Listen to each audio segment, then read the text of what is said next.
सब याद है ना? जैसा मैंने कहा था वैसे तुम्हें पढ़ा है ना सब कुछ?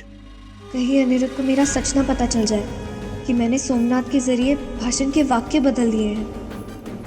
जो जो तुमने याद किया है, जैसे याद किया है वैसे ही सुनाना। हाँ, अभी सुना देती हूँ। चलो। नमस्कार, मैं बोंदिता रॉय चौधरी हूँ।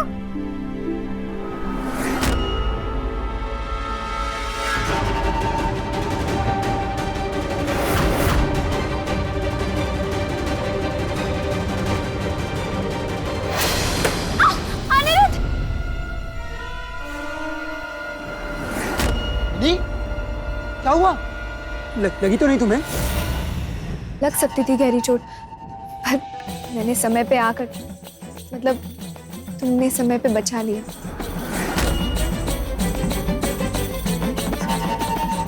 नहीं, देखना चाहिए ना चलते हुए, ध्यान रखना चाहिए ना अपना। चिंता मत कर, सब संभालूंगी। शुक्र है दुर्गा माँ का, बचा लिया परी दीदी को चोट लगने से। तो सब ठीक है, जो हुआ सो हुआ, ध्यान रखना मिनी। और बोंदिता, तुमने जितना मुझे सुनाया मुझे बहुत पसंद आया। ऐसे ही आत्मविश्वास के साथ सभी के सामने भाषण देना है तुम्हें। All the best. Good job mini. अब ये अनपढ़ बच्ची गलत भाषण पढ़ेगी और तुम वही सुनोगी जो मैं चाहती थी अनिरुद्ध।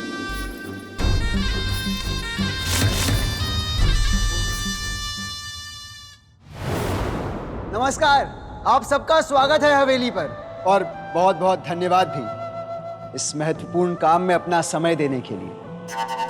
बस बोंदिता भी अभी कुछ समय में आएगी और आकर अपनी मन की कुछ बातें कहेगी। बोंदिता, आओ।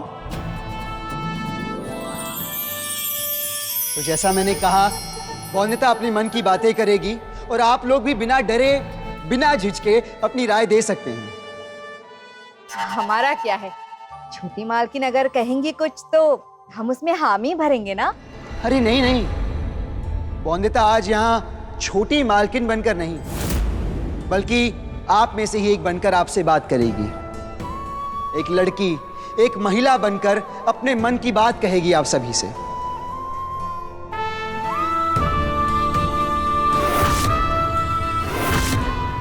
इसीलिए अगर आप लोगों को बोंदिता की कोई भी बात सही या गलत लगे तो बिना डरे, बिना झिझके अपनी राय जरूर दीजिएगा। ये मंच सभी के लिए बराबर है। यहाँ पर हर किसी को अपने मन की बात कहने का अधिकार दिया जाएगा। हम सभी के बीच सिटी काउंसिल के एक गांगुली बाबू आए हैं। आइए गांगुली बाबू, स्वागत है आपका।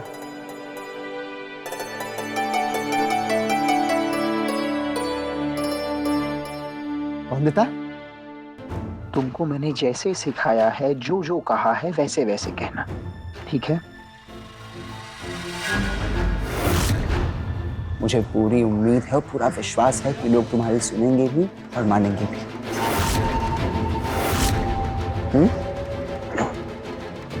Best of luck.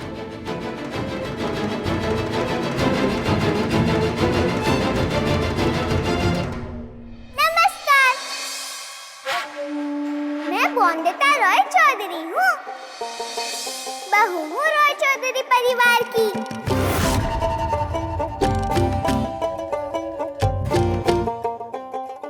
पर आप लोग मेरी भारी साड़ी और गहनों पे मत जाइएगा। वो आप सबकी तरह ही मैं गांव से आई हूँ मैं। तो बताइए बिरिंदा काकी, रमीला काकी, आप सबसे अलग होगी क्या मेरी परेशानियाँ? और क्या गलत है मेरा मानना कि एक औरत ही दूसरी औरत का दर्द समझ सकती है? इसीलिए तो हम सब आज हुए हैं इकट्ठा, ताकि आप सबसे अपनी मन की बात कह सकूं मैं। आखिर आप जैसी हूँ तो मेरे मन के प्रश्न आपसे अलग होंगे क्या? मेरी इच्छा इच्छाएं, मेरी जरूरतें, मेरे डर आपसे अलग होंगे क्या? नहीं ना? इसीलिए भले ही बात मेरी परेशानी और उसके हल की करूंगी मैं, पर वो परेशानी और उसका हल आप सबके लिए भी होंगे ना? जमींदारनी बन गई है, पर बात हमारी परेशानी की कर रही है, और क्यों ना करे भला, हम जैसी तो है छोटी मालकिन। तो बताइए, शर्मिंदा होना अच्छा लगता है क्या आपको रोज रोज? डर कर भागना आपको अच्छा लगता है क्या सुबह? मुझे तो नहीं लगता। मेरे मायके में भी कोई गुस्लखाना नहीं था। नदी पे जाकर खुले में नहाना धोना पड़ता था। मन में हमेशा डर रहता था। आंखें हमेशा इधर उधर घूमती रहती थी कि कहीं कोई आदमी ना आ जाए वहाँ। और अगर आ जाए तो वो आदमी कभी मुंह नहीं मोड़ता था।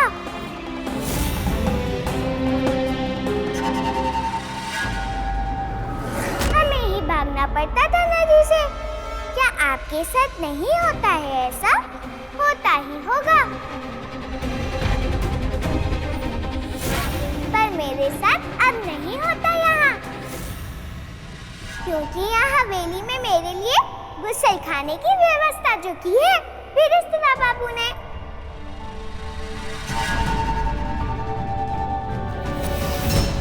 खूब बुरा लगा मुझे, मना किया मैंने उनको, रोई भी, पर फिरिश्ता बाबू नहीं माने। आदेश दे दिया कि नहाना धोना कल से बाथरूम में ही जाओगी तुम नहाने, नदी पर नहीं। कह दिया तो कह दिया। सुन रही है ना बकरी की माँ?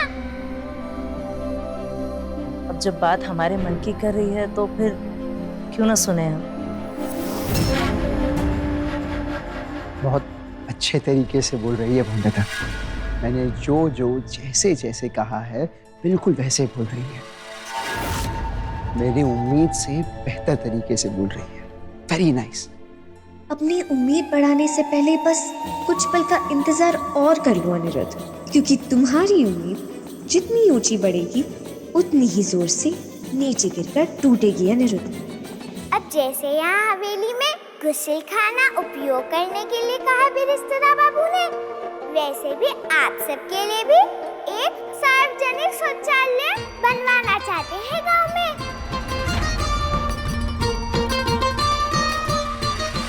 आप सबको आदेश दे सकते हैं, मेरी तरह नहीं ना? इसीलिए मैं आपको बताऊंगी कि कैसा लगा गुस्लखाना उपयोग करने के बाद। फिर आप खुद तय करना कि किस में भला है आपका। तो सबसे पहले मैं आपको बताऊं कि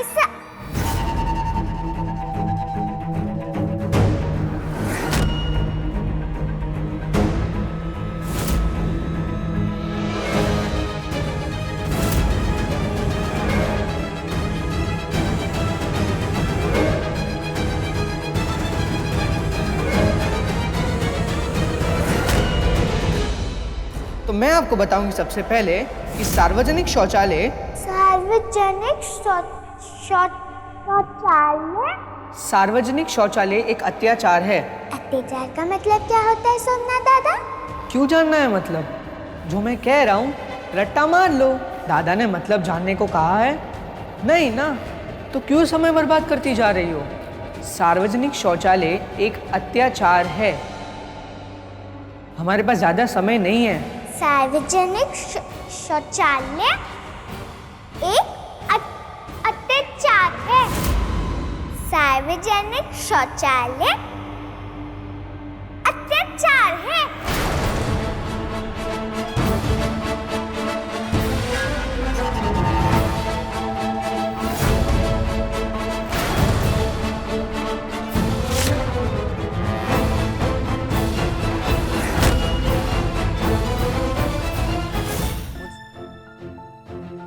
ये क्या बोल रही है वंदिता? मैंने लिखा था सार्वजनिक शौचालय एक शिष्टाचार है, अत्याचार नहीं। ये गलत बोल रही है। अच्छी है वंदिता, बड़े बड़े शब्द देखकर कंफ्यूज हो गई होगी। यूज? हम तो पहले ही कह रहे थे सही नहीं है ये सार्वजनिक शौचालय। अब तो रॉय चौधरियों की बहू भी कह रही है कि अत्याचार है।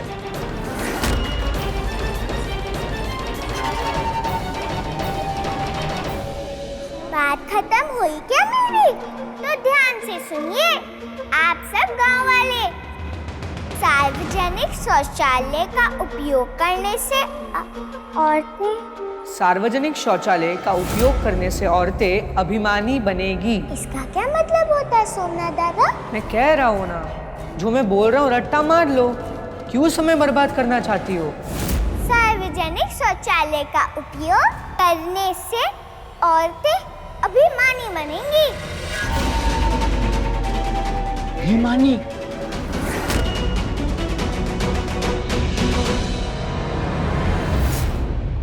फिर से गलत बोल रही है बंदिता। मैंने लिखा था औरतें स्वाभिमानी बनेंगी, अभिमानी नहीं लिखा था मैंने। मिनी पता नहीं क्यों गलत बोल रही है बंदिता। कहा तो था, ठीक से याद किया है उसने। तुम ही ने शायद गलत लिखा होगा। नहीं, मैं ऐसी बातें गलत लिख सकता हूँ क्या कभी? कैसे बात कर रही हो तुम? पता नहीं क्या कर रही है बंदिता। और औरतें अभिमानी इसलिए बनेंगी क्योंकि और औरतें अभिमानी इसलिए बनेगी ताकि वो सुअर से रक्षा कर पाएगी अपनी। और औरतें अभिमानी इसलिए बनेगी क्योंकि सुअर से अपनी रक्षा कर पाएंगी। हमेशा पति पर आश्रित रहेंगी अपने। हमेशा आश्रित रहेंगे अपने पति पे। पति पे आश्रित क्या होता है सोमनाथ दादा? समझ गई, रट्टा मार लो। और औरतें अभिमानी इसलिए बनेंगी क्योंकि वो सुअर से अपनी रक्षा कर पाएंगी।